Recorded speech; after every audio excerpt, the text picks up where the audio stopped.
Welcome to Eight Sided Freaks. Thanks for joining us. We are back after the holiday break, and we're back with a pay-per-view UFC 324 first card on Paramount, and not a bad card. I mean, there are things that could be better as far as pay-per-view quality goes, but as far as the five main card fights we have to talk about, some pretty good ones and some pretty intriguing fights, and I'm interested to get everyone's opinions on.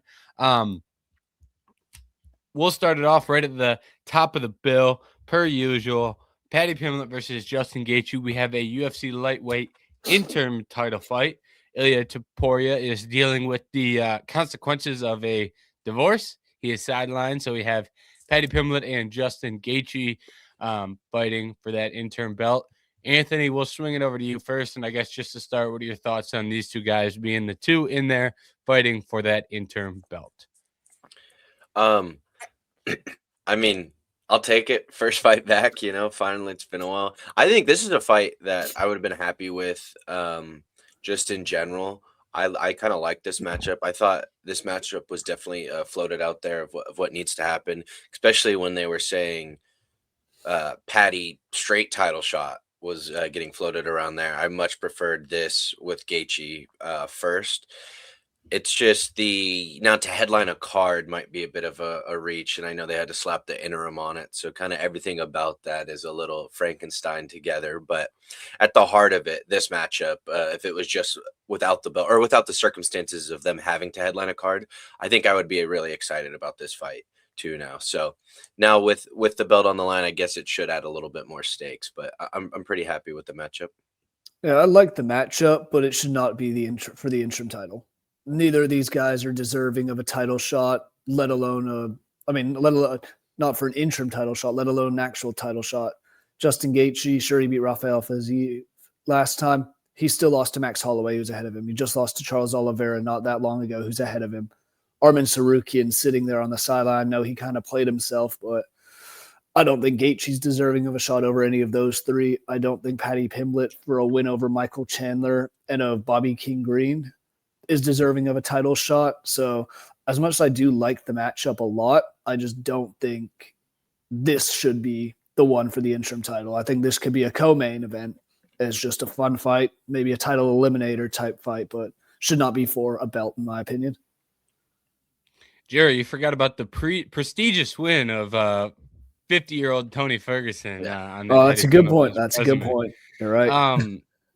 I tend to agree with the fact that it's not really the best interim title fight you can put together. And to me, it kind of felt like we need an interim title fight, and or we need a title fight here, and we can kind of create an interim one, and it can be a Paddy Pimblett who, he's got a decent amount of hype behind him, and I think there's going to be a lot of people who are, new to the sport or may not be the biggest followers of the sport who are watching it for the first time.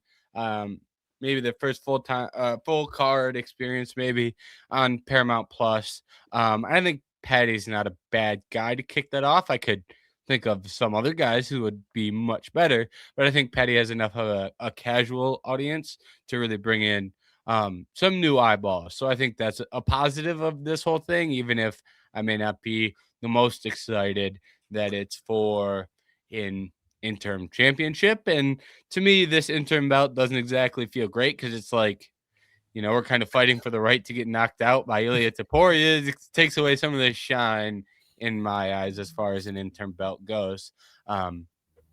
The betting odds for this one, we have Paddy Pimblett lined as the favorite at minus 230. Come back on Justin Gaethje as an underdog plus 184. Anthony, what are your thoughts on this fight going into tomorrow for championship fights?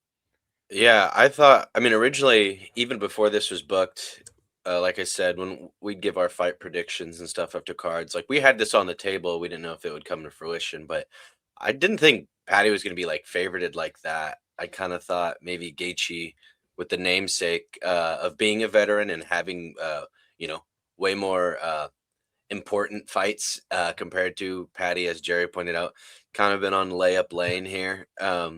But I guess, and then to your point, James, he definitely has the more casual fan base himself and everything. So maybe that leans into it. But I do think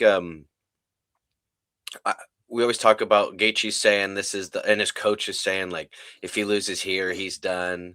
He's only doing a title run. So if he fights here and loses, it's over. Never a good sign before a fight. Wanting to hear people already talk about retirement. I think Paddy's definitely the trajectory and the side you would want to be on for this. Um, so, but then again, it comes to is kind of Gaethje at this point is probably I would have said is more of a gatekeeper, but it seems like he believes he can maybe do one championship run. Which if this is the win that gets him to that, yeah, fair enough. But I also think I think I would take the little bit younger guy in Paddy that's looked better in each fight and shown more well-roundedness in his games, give or take. It's against lesser opponents, so I think I would go with the younger guy to believe in his trajectory and stuff to hold this one. Yeah, I completely agree with you there. It's not that I don't think Justin Gaethje has the ability to win. He still has his knockout power, his 20 finishes by knockout. Scousers don't get knocked out. That was what Paddy Pimblett's been advertising his entire career. Still has yet to be, so that would be something big there. And just the confidence that it seems like Paddy Pimblett has this week in the press conference and the weigh-ins, all of it just, even on watching Embedded, he just seems confident. He came in a lot lighter than his coming into fight week. He was a lot lighter, a lot more in shape than he was his last fight against Michael Chandler. Seems like he's kind of realized the seriousness of the opportunity at hand, and that makes him very dangerous, especially since he is a damn good grappler. And Justin Gaethje, despite being a wrestling background, has his moments where he does not look that good on the ground. Yeah, I do find this a kind of a hilarious matchup when you look at the X's and O's of each guy's style.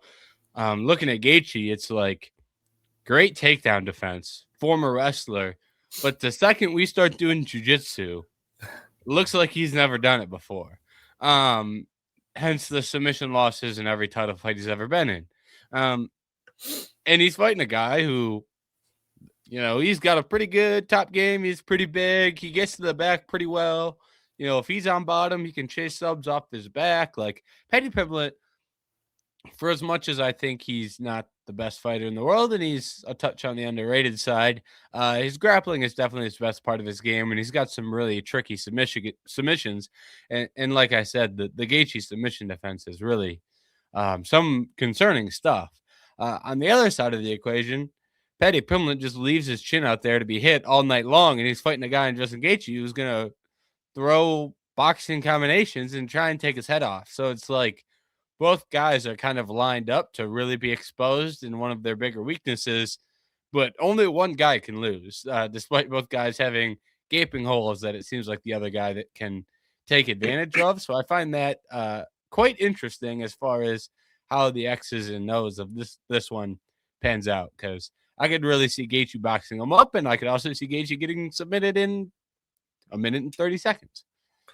That's what I wanted to see too. Is I know, like you said, we know Gaethje's got some leg kicks. He did look really good in those Fiziev fights too, but I am worried about like, those heavy hands, especially an uppercut. With you said like the Paddy leaving his chin out there, but what I think would definitely be in Paddy's favor is because people always say like, Gaethje, you do have this like wrestling background. You are such a good wrestler. Why don't you use it? And he's kind of said, he's like, it's because I don't want to get gassed. Because if I start wrestling heavy and stuff, I'm going to get tired. And then my striking might get worse and everything. And we've seen the highlights of him like death gassing multiple times. He just looks like so like horrendously, tired, but he still has that power. And we've seen him come back and win and knock out some people. But so I think Paddy, wrestling early too, if anything, maybe he doesn't have to straight get into the ground game, whether he has top position or something, or start immediately chasing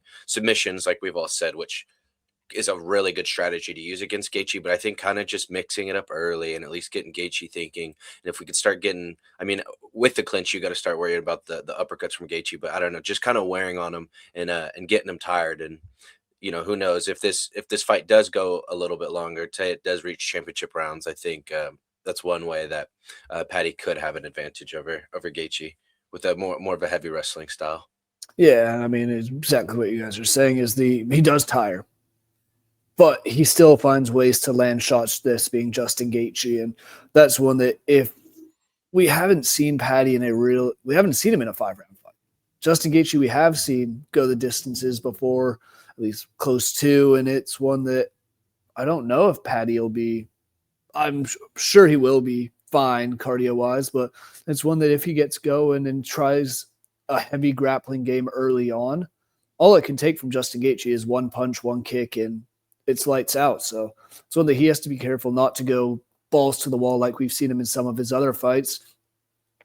And it's also going back to some of his other fights. I think it was might have been the Jordan Levitt or even the Luigi Vendramini, his first fight, where he got knocked down in both of those fights and pretty early on. And luckily he was fighting guys who didn't have craziest of powers in the world, and he had a chin that he could take it. But if Justin Gaethje lands one flush in the first round, it's going to feel a lot worse than anything else he's ever felt. Yeah, and also when you look at these guys, like both of them have pretty cardio using styles. Like neither guy is really conserving much energy out there. Mm-mm. And each guy has kind of had their own struggles with cardio. Paddy's just kind of been in a position where he's finishing guys beforehand, before he gets tired, which I mean that'll do it. And Gaethje's going out there, and Gaethje's looked pretty tired at some moments in his career, and I think Gaethje might be the best at fighting through being tired, but that's often because the other guy is also tired and he's just a bigger dog. And then it comes down to, well, is he still a bigger dog than the other guy at age 37? What happens if the other guy isn't tired when he gets tired? Those are kind of things that he hasn't really had to go through as frequently. It is something that bit him, I think, in the first Poirier fight. It was when Gaethje got tired before Poirier did, and that was the end of that one. I think maybe the Eddie Alvarez fight as well, but those were long time ago. But point being, those are moments where his cardio kind of let him down because the other guy, wasn't just as tired as him. If Gaethje's as tired as the other guy, he'll push harder than the other guy, but that hasn't always been the case. Now, as far as this fight goes, I think I might be on an island here, but I'm going to take Justin Gaethje with the hopes of some sprawl and brawl early, and that kind of disrupting the rhythm of Paddy Pimblett, and Paddy finding himself in a little bit harder of a fight than he's expecting for the first time, because a lot of the fights that he's been in the UFC, it's kind of gone his way. And I think Justin Gaethje, if the ball starts to roll down the hill a little bit for him and he's not getting his takedowns as easy and he's getting hit by Gaethje, I just think that's a pretty easy route to him not looking as good as he can. Now, with that being said, I kind of said this earlier, but I could say that, and I'm not going to be shocked at all if Gaethje gets submitted in the first round. Like, it wouldn't shock me in the slightest, considering he's been submitted in the majority of the big fights he's been in as far as championships go. Not everyone. He's got an interim to his name over Tony, but in a lot of the big fights he's been in, it's ended in submission loss, which people give Dustin a lot more shit for than they do Gaethje, but result has been the same. They've been submitted by the same guys. So, and hey, still mad that had he not beaten Tony Ferguson, we would. Who knows what Tony Ferguson would be doing right now? He might be the GOAT at this stage. Yeah, if he didn't cut weight twice in like 2 weeks. Yeah, and we saw it. We talked about it a little bit earlier. Like Cameron Smotherman, just you see the dangers of a weight cut. Now doing that back-to-back weeks is insane. Yeah, it's crazy. And I mean, the guy, Sutherland, he looked like he was trying to do Johnny Walker's celebration in the worm, but he went down and just didn't get back up, which that's scary things, first of all. But I'm honestly with you, James. I think Gaethje gets it done. At least I'm going to pick Gaethje because this gives me a lot of similar vibes to Benoit Saint Denis and Dustin Poirier, where it's you have a guy who's got a good ground game, good jiu-jitsu game in BSD and Paddy Pimblett, younger guy who can strike a bit against the old veteran who just has fought way tougher guys. And it's kind of like not an undeserving shot fighting up that high, but it's one that BSD, I don't think deserved to fight that high at that point. I think him and Paddy Pimblett would have been a better fight for the time being. Paddy Pimblett, like we said earlier, has not really fought anybody of note in the UFC. You can say Michael Chandler's fought for the belt, but he's won one fight, and that was Tony Ferguson, and lost everything else pretty much. I think he might have beat Dan Hooker as well, but it's one that I could see Justin Gaethje just having that bigger dog in him and getting that right shot landing and just putting Paddy down, putting Paddy to sleep. And if he does knock Paddy down, he's going to be one that he'll jump right on top of him and start swinging. And I can't imagine that feels good with the power that Justin Gaethje still has. To that point too of the final thing I was going to say too is to that point of the BSD Poirier fight is that fight got muddy a little bit too, and I think that's when Poirier kind of pulled it out, like you were saying, with that veteran mentality of being in there, being able to go into deep water and stuff, and then also Poirier probably just hits a little bit harder than some of the people BSD had fought coming up the ranks. I can't remember every fight, but that's what I was going to say was I love Paddy and I love the durability talk with the chin and stuff, but we'll see. I would be genuinely want to see what happens here against Gaethje, because I'm going to go on a limb here and say he hits a little bit harder than 50-year-old Tony Ferguson and Bobby Green and stuff. So it will be interesting to see how it stands up. And then because one of the other times he really got tested, which was against Jared Gordon, he probably arguably lost that fight too. So the one time it did get a little muddy, I don't think Paddy really showed his best colors and really made you confident if that fight swings that way. But overall, still more to James's submission point and everything. I still will be likely going Paddy in this one. Yeah, I mean, I wouldn't be surprised one bit if Paddy wins by submission in the first or second rounds at all. But I just got that gut feeling. Yeah, anytime you're taking Gaethje to win a fight against a grappler, it's like, well, just want to throw it out there. This could go south pretty quickly. I can't remember if Paddy has a good back game, but I'm pretty sure he does, doesn't? Yeah, that's usually where we see Justin Gaethje go out. Yeah, and one of the underrated things about that is whenever Gaethje's like defending takedowns, he's much more of a I'm going to scramble my ass off and get back to the feet, which does leave even more opportunities to get your back taken and get choked out. It's not like he's just giving it up in technical fashion. He's also like scrambling and like providing opportunities for someone to take his back, which he's covering every base for the potential to get submitted here. Heard it here first. Justin Gaethje rolling thunder, first round knockout. That would be electric. That would be something. All right. Co-main event, we have the return of Sugar Sean O'Malley taking on Song Yadong. This is not a bad co-main event for a pay-per-view. This was originally supposed to be a title fight. Kayla Harrison and Amanda Nunes fight got scrapped. And I like this fight as a co-main. I think this is a quality fight. It may be better as, the third fight down on the card, but I think we've got a good scrap here, in my opinion. Sean O'Malley is the current line favorite at -215. Song Yadong, the underdog, at +172. Jerry, we can swing it over to you first. What do you make of the return of Sugar Sean to take on Song Yadong? I think this is the perfect kind of fight for Sean O'Malley to return to. After two fights against Merab Dvalishvili, who just dominated him on the ground both times, just completely out-muscled him. And Sean O'Malley could do nothing against the ground game. Now he's getting a guy in Song Yadong who's a striker, stand-up guy. I'm excited for this fight because I do think it'll be just very entertaining. I also think this is a fight that, I'm not going to say it's going to be easy for Sean O'Malley, but it's one that he's going to be very ready for and needs to win if he wants to make a step back towards winning that title. Yeah, I agree. I think this is one of the fights we kind of been waiting for Sean, that is, because, he was one of the OGs of getting fast tracked to a belt or being protected by everyone. Then he got that one good test in Peter Yan, which that fight was very controversial. But that was like a perfect, okay, let's do more of those matchups. Obviously, then he beats Aljo. I was just looking back. I forgot he even got a defense against Cheeto. That doesn't count in my brain, but it counts. But there's drop off in talent between Aljo and Marab, the 2 fights against Marab and Cheeto. That's a pretty free defense there.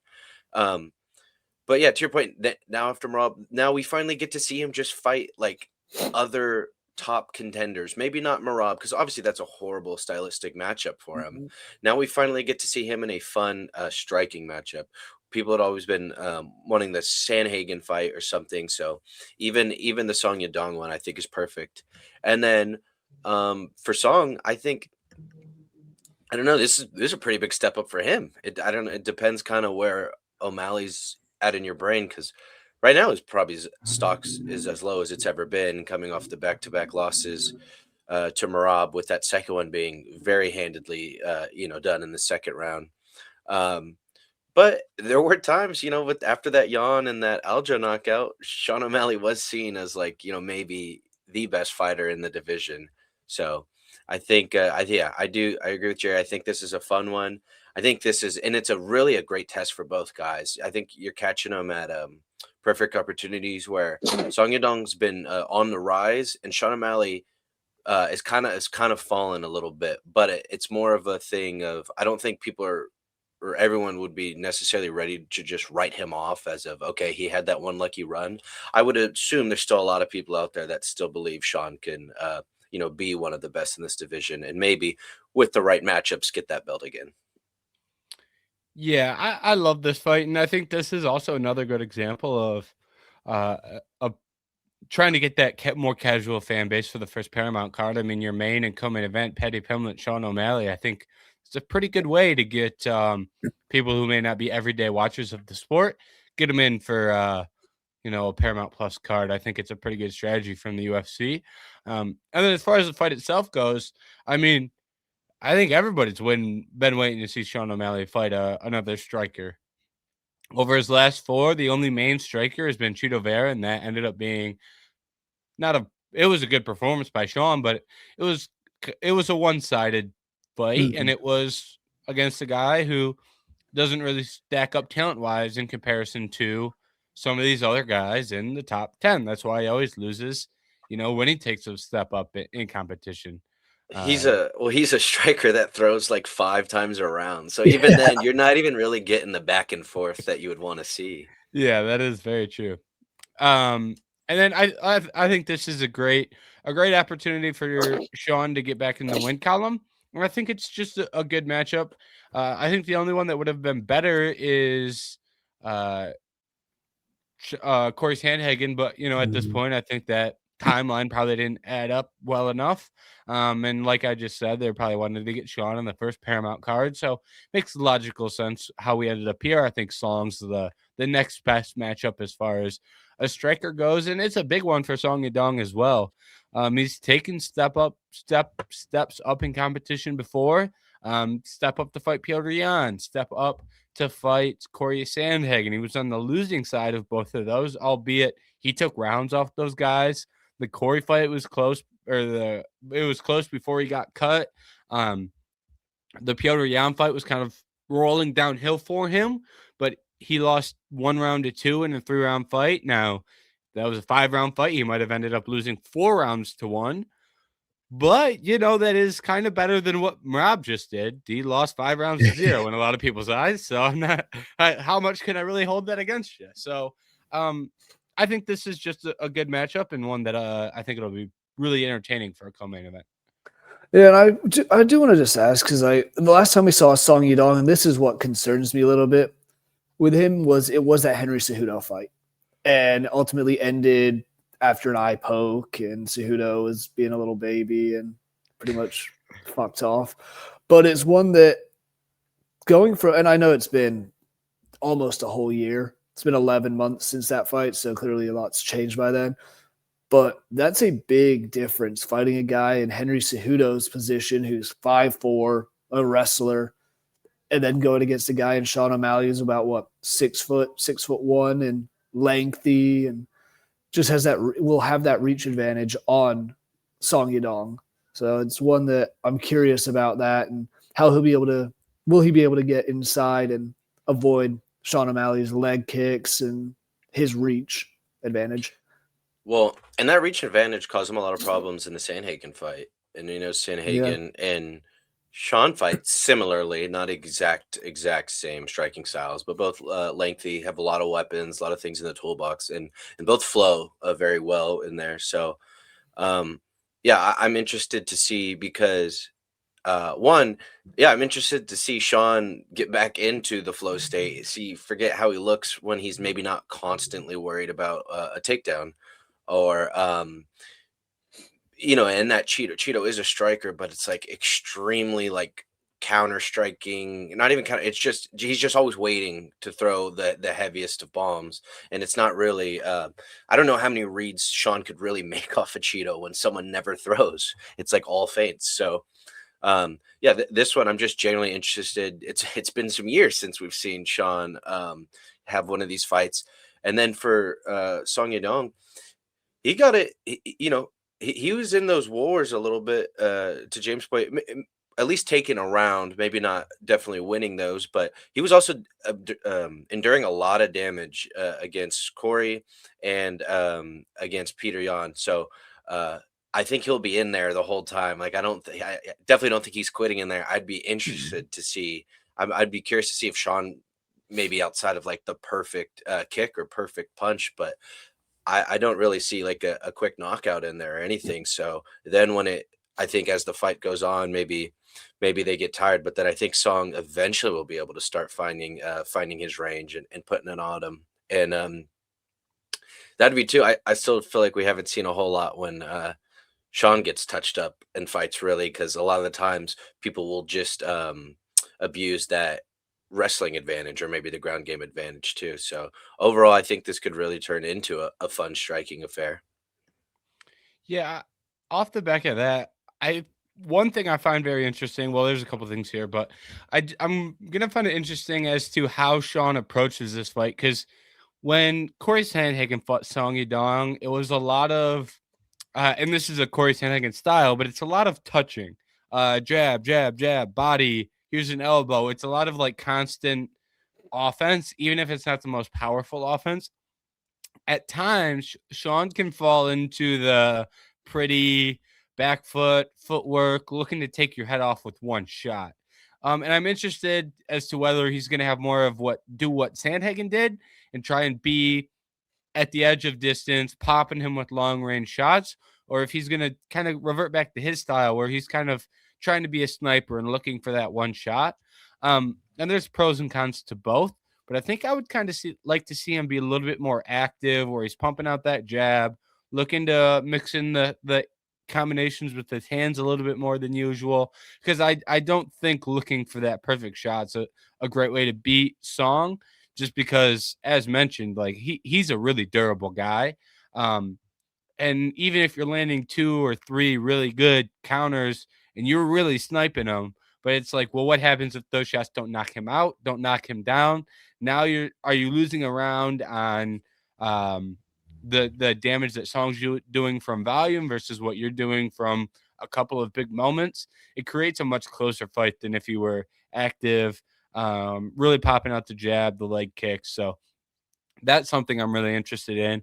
And Anthony, I agree with the way that you laid out the Song enduring damage and kind of pushing forward. Is he's a guy who's going to walk forward and really get in O'Malley's face. And I think at some point in this fight he's going to take over, but does that happen 4 minutes into the fight? Does that happen 12 minutes into the fight and he ends up winning, or excuse me, he ends up losing 2 rounds to 1? It's like, when exactly is his pressure able to take over?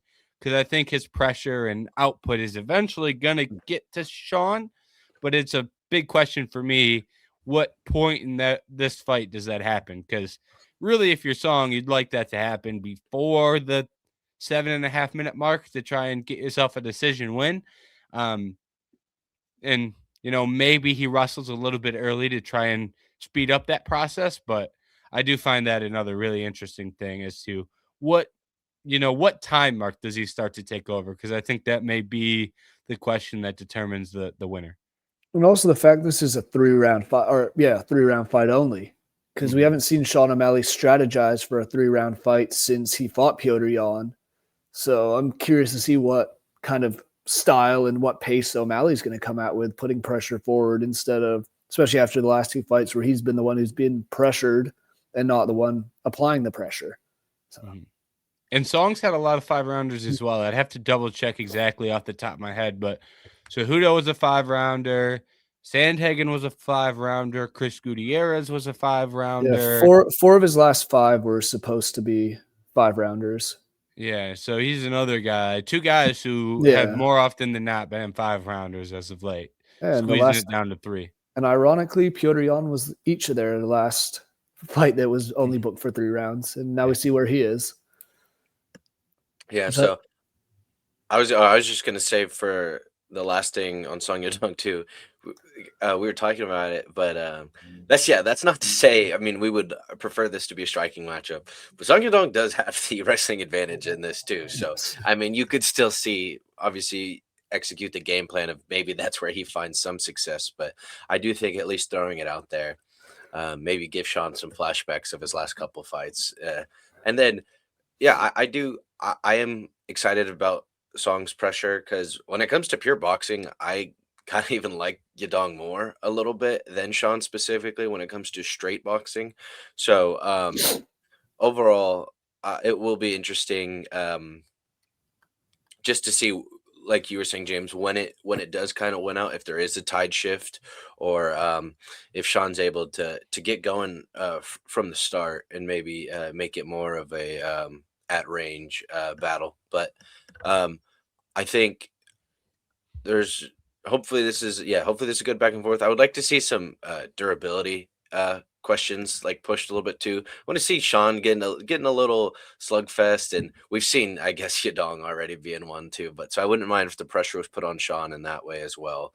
But overall, I do like this for the co-main, and if it works out perfectly, should be a really fun firefight with some of the top people in this division for first Paramount card of the year. Yeah, not a bad way to kick it off. Yeah, and one last thing I'll add on the side of Song Yadong is I think this may be one of the few matchups that you can make where Sean O'Malley arguably is the slower fighter. Maybe not in footwork, but I think in hand speed, Song Yadong's hands are fast. And I would probably agree that I think Song's pure boxing is the better of the two. O'Malley, once you start working kicks in there, he's got the better kicking game. And then that gets back to the original question we posed of what range does this fight take place? And, that'll probably be one of the deciding factors as well. But I'm going to lean towards the Song Yadong side here. So I'll take both underdogs in the main and co-main. I think it'll be the pressure, mixing in the wrestling, hand speed. I think he outperforms expectations here. So I'm going to Song Yadong. He's really impressed me throughout his career. And I think he's had enough tests against guys and came up short. The Jan and the Sandhagen fights where I think this time he gets to step up. I think he has the experience to go in there with another good striker and get it done this time. So I'll take Song Yadong. I was going to say real quick, I had a slight lean because I don't think I gave my pick, but I had a slight lean all week to Sean. I'm not decided yet, but to that final point too, it's this is Song Yadong really hasn't came up big in a big fight. He's been losing, and now I do think Sean is, in my opinion, worse than Jan and Sandhagen. So he does, have the chance here to kind of right that wrong and finally break into that upper echelon of fighters. And then also he's like Team Alpha Male's last chance. So we do need this. Yeah, I'm leaning Sean O'Malley at the moment just because I think he needs something, and he knows that he has to get a win after losing to Merab in the 2 ways that he did. And I think a striker who I don't think he will overlook the takedown ability and the grappling ability of Song Yadong, but I think it's one that he'll be more prepared for that. Again, after fighting Merab twice, no pace compares to that. So I like O'Malley at the moment. Awesome. Moving down the card, we ends up being another fan favorite, actually. Derrick Lewis versus Waldo Cortes-Acosta. some random named Derrick Lewis is fighting our fan favorite. There we go. Waldo, so, Yeah. Yep, exactly. I was waiting for it. But in all seriousness, this is another one when you're just thinking from the UFC's perspective, tossing it on Paramount Plus, Derrick Lewis, another name people know.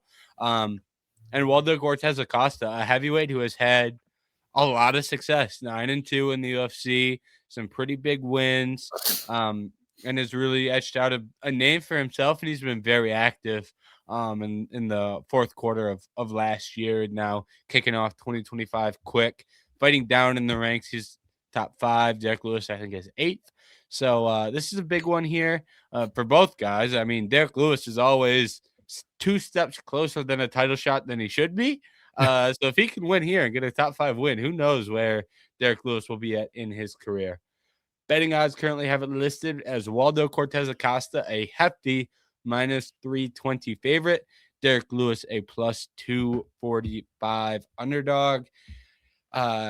Jerry, I think it's your turn to lead us off. What do you make on Waldo Cortes-Acosta and Derrick Lewis? I will say I'm definitely going to sprinkle a little bit on Derrick Lewis by knockout, just because. Why not? at those odds. I'm kidding. It would be rude not to. But no, I do think at the end I will say I think Waldo Cortes-Acosta wins. But I think this is going to be just a fun. It's going to be our typical heavyweight. 2 big dudes who are going to just swing at each other until someone's on the canvas. Unless, of course, Waldo Cortes-Acosta does try and do some grappling, which I would highly doubt. And even if Derrick Lewis has gotten taken down in the past, he kind of just stands back up and there's nothing you can really do about it. So this fight I'm excited for. I also love the placement of this, mostly because nothing against, and we're going to go into the fight more, but Rose Namajunas, 7 straight decisions. Natalia Silva, 4 straight decisions. Some casual people, as we've been talking about for this entire first Paramount card, it's you want the excitement, you want the energy. If you have a snooze fest there before we get to the main and co-main, 2 heavyweights just swinging where someone is going to get knocked out most likely is a great way to get everyone back into it. And what way with a more characterizing guy than Derrick Lewis? Yeah. It's a nice little like firecracker, turn on the lights, be like, wake up. We're back here again. Exactly. But to your point though, Jerry, like we're all big Waldo guy, I believe. I don't think the run ends here. Incredibly high risk of knockout from a random Derrick Lewis Saturday night here. The only thing going for Waldo is he is not a Brazilian stand-in banger, which that is Derrick Lewis's cup of tea for some reason, always just knocking out Brazilians in the first round. So maybe that helps him.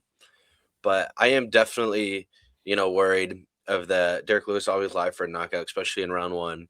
But it goes back to I never feel comfortable going into Waldo fights because when I first, when I first started like him, it's like, okay, this dude's not a horrible heavyweight fighter. He was unranked.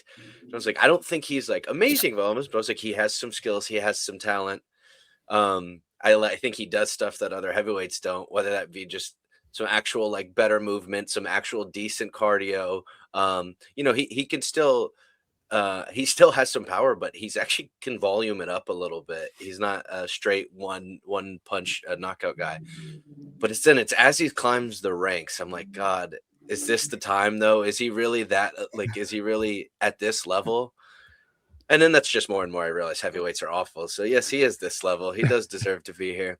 And I thought that that Spivak fight, I liked what I saw in that one. I thought that was his first tough test. And then that Sergey Pavlovich fight too is the other one. I thought he ate some good shots in that one. And so as much as we are worried about Derrick Lewis, or anyone would be worried about Derrick Lewis, I think there's a chance there that Waldo has a pretty good chin on him too in that area. So maybe because I trust him to outland Derrick Lewis by a wide margin, depending on how this fight goes, depending how much Lewis can stand in there. So if Lewis was able to end one or two big ones, I would hope that Waldo could kind of walk him off a little bit. But any more than that, it's Derrick Lewis. You're always worried. Yeah, and I'll start it off with I think Waldo's gonna win, but like as Jerry, you let it off this way, and I'll second your point. Derrick Lewis money line plus 245, Derrick Lewis KO plus 360. It's like It'd be I mean, rude the not guy to. has the most UFC knockouts in UFC history, and it's heavyweight. Like, it's really not that crazy of a bet. Anytime Derrick Lewis is fighting. With that being said, I'm gonna go Waldo here, and I have just kind of, as of late, have just like closed my eyes and picked Waldo, and have been right more often than I've been wrong. I've been doing it for a while. My strategies for betting heavyweight MMA. Rule number 1 is you take big underdogs. Rule number 2 is you take grapplers against guys who couldn't spell grappling, couldn't give you a definition. Those two things usually work out pretty well. And then I added rule number 3, just bet on Waldo, and that one has helped as well. So, and I like a lot of the things Waldo does as well. He actually moves his feet. Some of that salsa he does. He's out there moving his feet. I don't call him salsa boy for nothing. Good jab. He actually moves his head. He's moving, which I like at heavyweight. I like people who move, which for Derrick Lewis usually just fights guys who stand there. So we're off to a better start. And he does have better cardio than most heavyweights. And one thing I do find interesting is in his last couple, he's been much more willing to just, sit down on a big shot and try and knock somebody out, which wasn't really the thing for Waldo at first. He had a lot of decisions, and then he goes out there and knocks out Ante Delija, and he's in there with Shamil Gaziev, and Gaziev's like the prime, like, all right, just don't die right away, and you're going to beat him when he's just going to gas out from existing. So you just don't die, and you'll get him in the second round. And Waldo's like, no, I'll knock him out in the first round anyways, and he did. So it's been a pretty good run for Waldo, and I'm going to take Waldo here just because he can trade with Derrick Lewis and knock Derrick Lewis out. Doesn't mean he won't get knocked out. I think we're pretty 50-50 there, but Waldo, I think, is more defensively responsible, probably more interested in winning and getting, going on a run. Derrick Lewis is, I wouldn't say checked out, but Derrick Lewis can win fights or lose fights, and we're going to keep him around. Winner, he said himself, win or lose, he'll be on the White House card if he wants to be. Derrick Lewis probably doesn't have a win clause in his contract. He probably has a flat fee. There's just a lot of things here where it's like, I think I'd prefer to side with Waldo. So I'll be on the Waldo side here as the up-and-comer who's been, honestly, I think he's been getting better as well. I do think his boxing has looked better and better. The right hand has looked less like a fastball than more like a straight right hand. So that's improvement. Yeah, and I mean, the 6-year age difference is pretty significant, especially a heavyweight. Yep. That's what, to your point, it's like I always thought he's better. Like he could be, in the top 5. It's just I don't know if he beats the elite guys, which Derrick Lewis, with his age and everything, and if he was ever really elite. But like Shamil Gaziev and who was he's fought Ryan Spann stuff too. Like those were of course needed to be wins. My only concern is I thought the Spivak was a good matchup. I think that went split, and then the Sergey he lost split. So I would put Derrick Lewis a little bit more in that category than the other ones, but I will still be going with Waldo, and I do think his jab is arguably about the best it can be in heavyweight compared to with how low some of these other people are outside of maybe the top few. And I also want to see a concern of just because he has been knocking people out and willing to stand, because I always thought he was more of a volume, but now he is really picking his shots and kind of going for finishes. Maybe we go back to just winning a decision in this one. Like, I don't know if this is the one you really want to try it out and go trade with Derrick Lewis. But and then the last thing I was going to say is, to your point, I do think he has also been getting better, which is fun to see. So I'm curious to see what he breaks out, if anything, or what we can see he's matured on in this one as well. All right, moving down the card, we have not the best fight in the world, but we have Natalia Silva and Rose Namajunas. This is actually a really important fight for the women's flyweight division. Natalia Silva, in my opinion, is probably the best in the world in the weight class. That might be a hot take, but I think, as people know, I haven't exactly been a supporter of the Valentina Shevchenko experience as of late. And Rose Namajunas, I mean, if she beats Natalia, she probably gets a title fight. Like, I don't know who else we're giving a title shot to. It's probably the winner of this fight.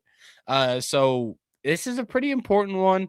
And I'll read the betting odds off first here. Betting odds have it Natalia Silva minus 420, Rose Namajunas plus 310. I kind of think it looks maybe even worse than the betting odds suggest. I think this is going to be a Natalia Silva. We're going to strike at range here, and Natalia is going to kick her at all three levels and punch her when she gets inside. And maybe she doesn't knock her out. Maybe it's a 30-27, but maybe she does wear her down with volume and get her in the late rounds. But I think this is going to be a pretty one-sided victory for Natalia here. Yeah, I would lean the same way. I think she's also probably the best in that division.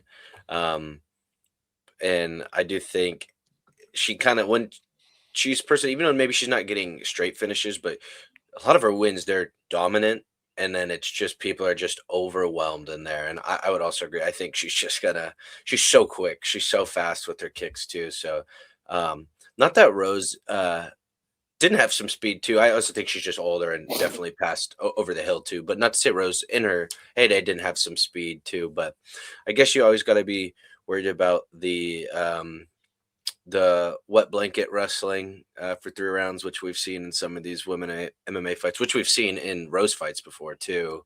But I would also lean on the side of Silva's just kicking game being too much. And I liked your point too. We always ask for it in men's MMA, but or just striking at all to all 3 levels. Silva can genuinely throw like great strikes to all 3 levels while not getting touched, while circling off the whole time. And like, you never know. It's almost like you can't grab her in there. So. Yeah. I'm agreeing with both of you. You guys have pretty much covered it completely. I think Rose is on the trajectory going down, and Natalia Silva is almost to the peak of her ability, which would be a UFC champion. I think she gets it done relatively easy against Rose Namajunas and then gets a deserving title shot after that. But I just don't trust Rose anymore at all. And Natalia Silva has just looked unbeatable. And the win over the way she beat Alexa Grasso was also very, very impressive, considering Grasso has been a champion or fighting for a title majority of the last 4 years. Yeah, in my opinion, she didn't even need this fight to get a title fight, and she also took this on relatively short notice. I know she wasn't the original opponent here. Kind of a surprise to me that this is a matchup. Like, to me, it just feels like Valentina's unbooked, and we'll do Valentina versus Natalia whenever they're both ready. But we are here now, and hopefully that doesn't bite the UFC in the butt and not have a title fight lined up, or have Rose versus Valentina, which I think would be probably my worst nightmare, because those are 2 women that I've just been not too interested to watch fight as of late, and seeing them fight in a title fight, I think would probably, I don't know if I'd keep watching the sport. You might have to go on without me. I mean, we're supposed to do the whole Rose has, champ status and veteran in there, and she's seen it all, and she can maybe pull it out too. But I agree. But I was gonna say too is give or take, I'll still Shevchenko. But if we start getting, I still want to see Mignon Fior in there, and now we're getting Silva, and then I always still like Macy Barber. Like, those are some names now where I'm pretty interested in, like, a round robin between those 3. It's fun. It's just like, we just got to finally get them in that position where the UFC will just only like match make those 3.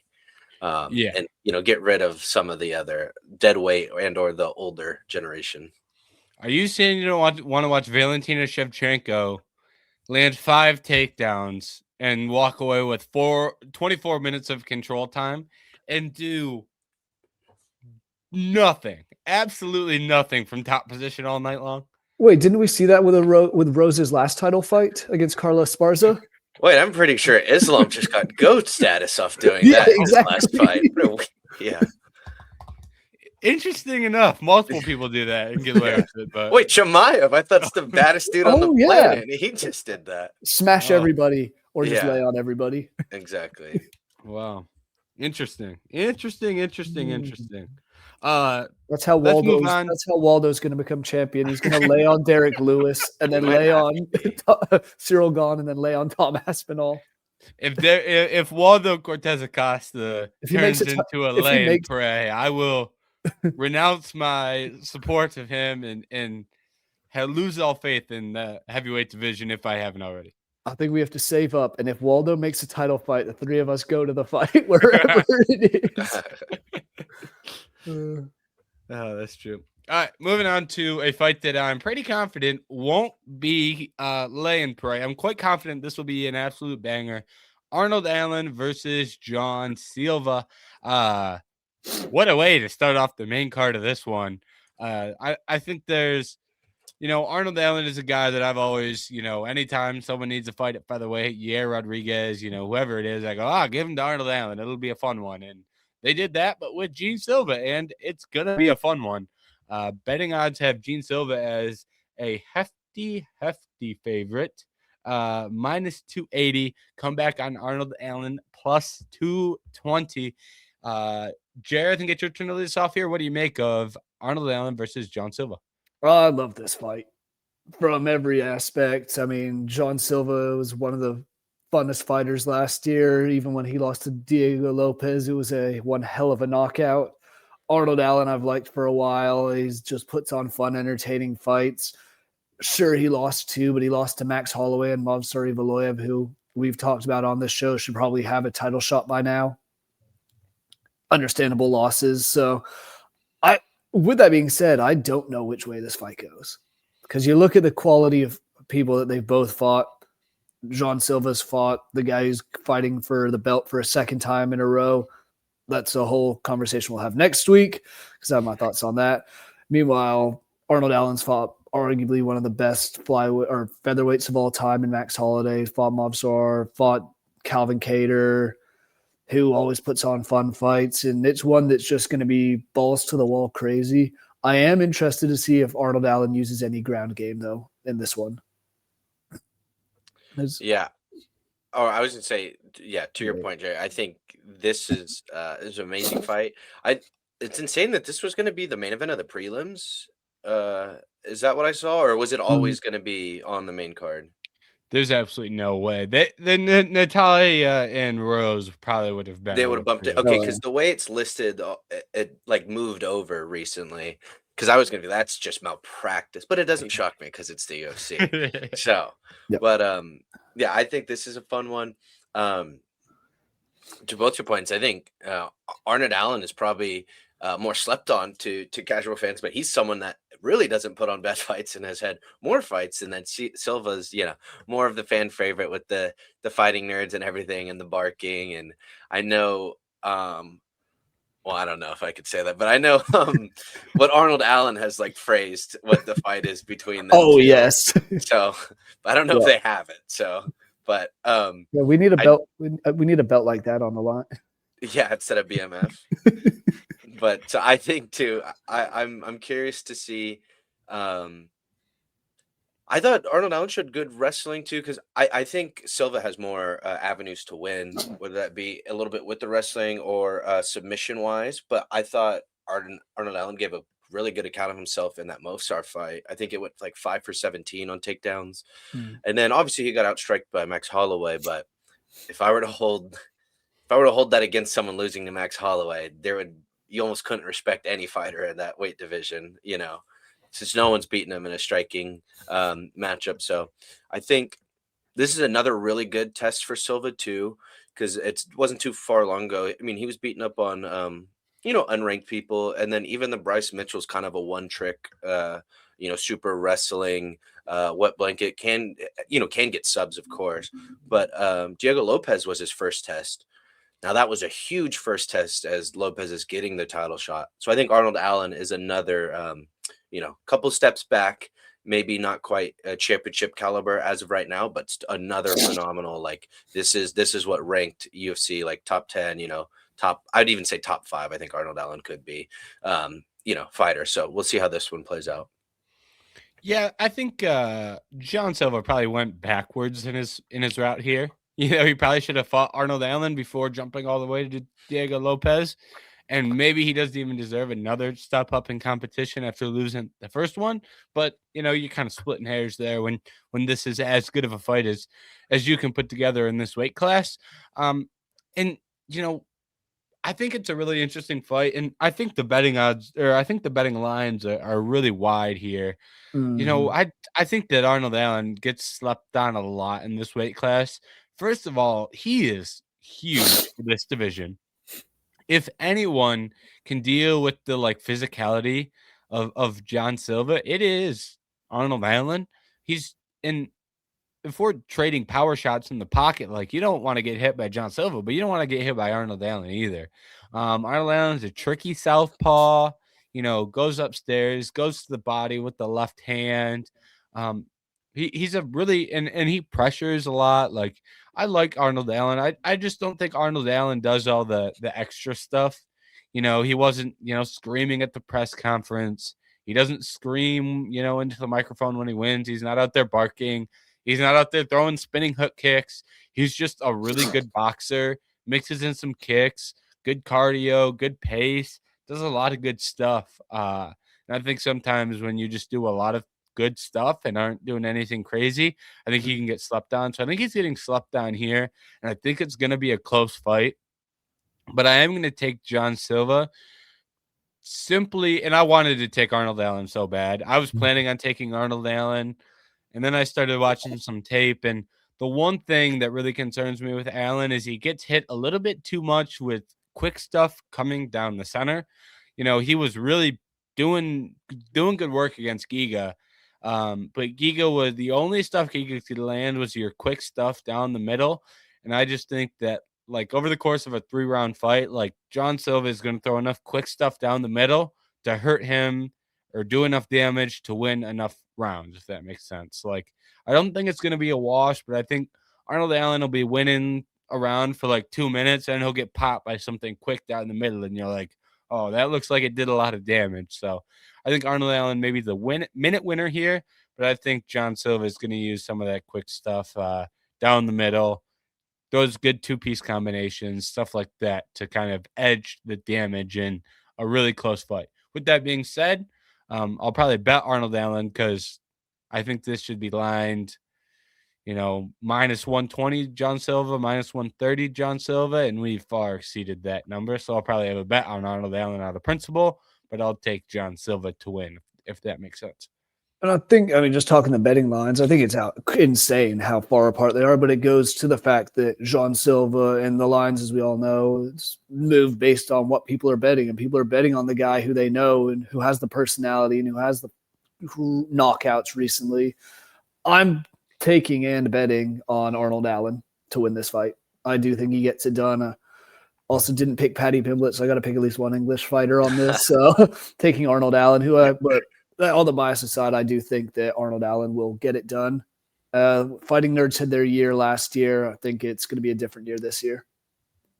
Shoot, they've even been I know everyone caught a loss. I think Protest I guess at the end of one, but a couple of them lost twice now, or even been. It seems like they've been going downhill. So, as is just fighting the top competition, though. Yeah, exactly. But yeah, I think I'm still leaning Silva. Like I said, I still think he has the most avenues to kind of win, or at least draw out a decision. And I don't think he's getting knocked out. I think this is probably going to decision. I think it'll just be a fun, highly competitive fight. But I think I could trust Silva a little bit more in the midst of all the chaos and the fact that I think this should be a banger to maybe mix in, a minute of not even necessarily cage control, but just of a scramble or top position in some way, or just control time, I should say, in some way, and then mix that in with, like James said, maybe that one big shot too. I could just see it a little bit easier getting 2 rounds out of there. So as of right now, I think I'm still going Silva. All right, let's end the UFC 324 card with our final thoughts. Hit some of these prelims. Prelims are a little bit lighter than originally planned, as is when you cancel a main card fight and bring a prelim fight off the prelims onto the main card. And then we lost another one today with the collapse of Cameron Smotherman. I don't know how much people were, clamoring over that fight, but still, regardless, a lost fight. Anthony, you can lead us off here. What are you looking at on the prelims for UFC 324? Well, my first one would be Michael Johnson, Alexander Hernandez. Banger.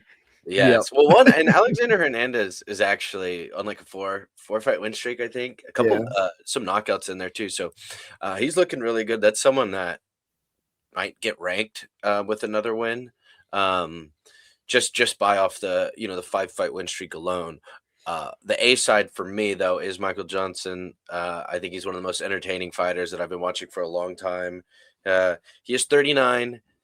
He was underdogged. I was joking with my friend. I was like, this is a sneaky like Hernandez is on a win streak. He's underdog. This is a sneaky first round upset for Michael Johnson.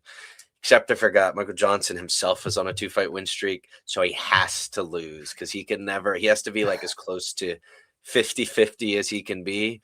But overall, I think this should be a fun one. I think Michael Johnson has the speed and the striking to knock out Anthony Hernandez, and Hernandez definitely has the the power for what Michael Johnson lacks in durability in his age right now. So if anything, this could be a fun striking matchup, but it's probably going to result in a knockout, I would think. And then the other one, I would just go from some flyweights, Alex Perez and Charles Johnson. I actually kind of like Charles Johnson. I think he's a skilled fighter. I don't know if I should say like overtly entertaining, but I think he's a pretty skilled fighter that can put some fun ones together. And then I always thought Alex Perez, however many years ago, was atop the division, was one of the main contenders. I think he's taken some time off in between too, and then hasn't really been able to figure it out, but still a really solid fighter at this flyweight division. Yeah, those are both fun fights. I really like the Alexander Hernandez fight, and him and Michael Johnson's gonna. I want to say someone's gonna get slept, but it might just be a war where they just go at it for 15 minutes. One of the ones I have is more of a less the fight because on the UFC website it's -1,000 favorite for Atiba Gaethje, but he's won 8 straight fights by knockout, 7 of 8 in the first round. He's 9-1 overall and just not mauling people. He's going up against Andre Pulaev, and I'd expect it to be a nasty knockout, so that's kind of why that one intrigues me.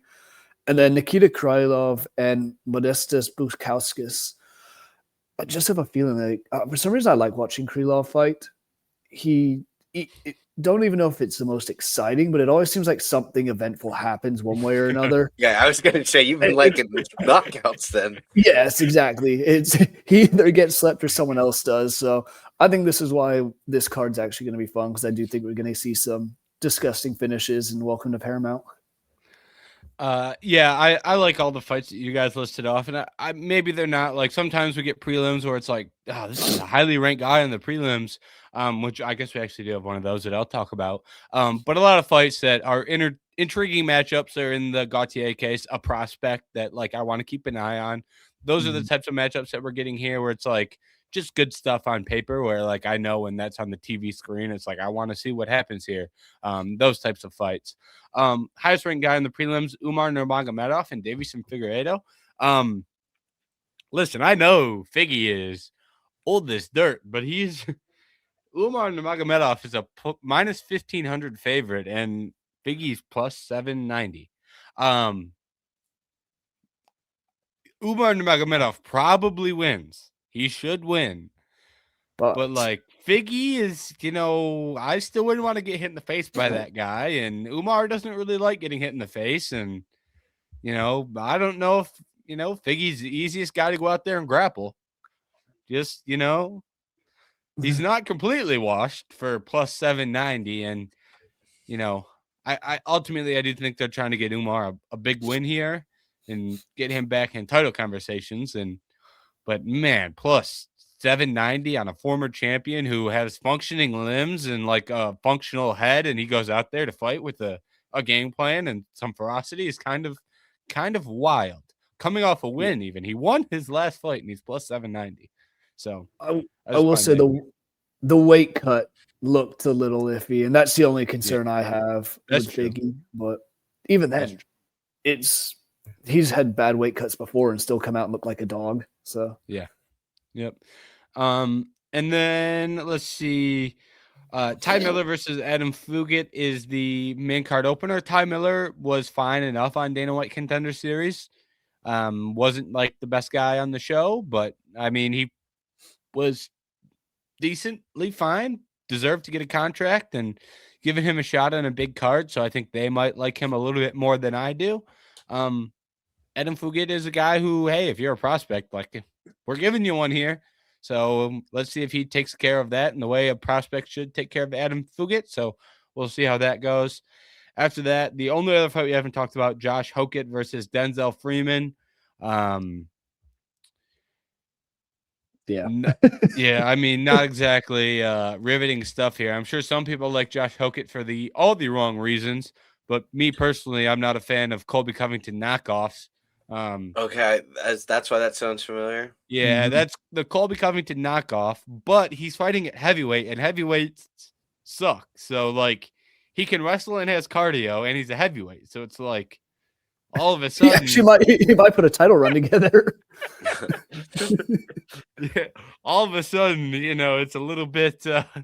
He becomes a tricky guy to beat when you're throwing him out there against guys who can't wrestle and don't have cardio. So wait, you're scaring me now. You're scaring me. The flaw there for Hokett is he is quite small, I think, for the heavyweight division. Denzel Freeman, his only fight in the UFC is one of the worst fights ever. They already cut the guy that he beat because it was such a bad fight. So I wouldn't expect anything riveting from that fight. I just wanted to talk about it since it was the only fight we hadn't talked about. I would, if you're taking a piss break or going to get some Wingstop or whatever you're doing, Josh Hokett, and actually wait until Josh Hokett wins and then do it while he's talking on the microphone. Yes. That's probably your time to take your break for the card. So took minutes to get every fight in the card there, and it's a good card overall. I was gonna say too, I just thought about some wings with UFC right back on the TV. We're back. Dude, life doesn't get much better sometimes. Yeah, it's on the TV too. Yeah, I'm not finally. gonna say reasons why it wouldn't be on the TV, but hypothetically speaking, pour one out. It's not from the iPad to the TV. I say pour one out for our fallen homie. Gone but never forgotten. Yeah. If you know, you know. Yeah, gone but never forgotten. Paramount Plus. I am very excited about the Paramount Plus era, and it'll be interesting to see how the first card on Paramount does. From even as small of a technical standpoint, they do have live sports, so I'm sure technical will run fine, but more interested in when do we squeeze these commercials into a pay-per-view? How does that work? What cover? I'm sure the coverage won't be exactly the same. I know there's going to be some new talent in. Interesting to see how those types of things shake out on the first card. So I do love the new host, Kate. She is elite hire. Big soccer fan, as you guys know, and I watched all the Champions League with her, and she is superb. And I think she'll be great alongside whoever is in that studio because she's entertaining and very knowledgeable. Now that you mention it, I'm interested. I'm always a big fan of the score bugs, whether something's on NBC, ABC, ESPN. So I'm interested to see if they switch that up and even just cutting between fighters in the locker rooms, how they dress up, everything like that too. I didn't even think about that. Now I'll actually have to be glued in on that perspective too. Yeah, it's very interesting, and I think, and I don't know if there's going to be a lot of changes, but I think that may be part of the reason the break was a week or 2 weeks longer than usual. If I had to guess, some of those things getting ironed out on the transition were probably a part of that, I would guess. So, not to say, I'm expecting a brand new thing that we're watching here, obviously, but I'll certainly be on the lookout for small details that, may be a first time thing. So, I'm assuming it's still John, Joe, and DC. yeah, there was a big stir up because someone reported that their ESPN contracts were not renewed, and people weren't smart enough to realize it's because that's because they're not on ESPN anymore. Their job is no longer there. Their job is now somewhere else. So I assumed that they were going over still, but I hadn't seen anything that said otherwise. So yeah, I believe a lot of the UFC commentators and so forth, their contracts with ESPN expired alongside the broadcast deal. I think the overwhelming majority of people were like that. There are some who weren't. I believe Brett Okamoto, like some people who were ESPN people originally. Yeah. I think people like that are still under contract, but I believe a lot of the, your DCs, your people like that were lined up with the TV deal. So, all right. You guys have anything else you want to get off your chest before we close our UFC 324 preview? Full speed ahead on 2026. That is right. We'll be back next week with UFC. Who knows what? We're gonna have to find a way. That's the one tricky part of this Paramount deal is next week traditionally would be pay-per-view recap week, but we also have a pay-per-view preview. It is also so. We'll have to iron out some of that details on our side because we'll have both of those on the same week. So still on the website, vendettasportsmedia.com, we will have our preview up with all of our official picks and those types of things. So make sure to check out the website, vendettasportsmedia.com. Make sure to subscribe to the YouTube channel. Make sure to leave a like on the video, all those things. But most importantly, thank you very much for watching. We will see you in the future.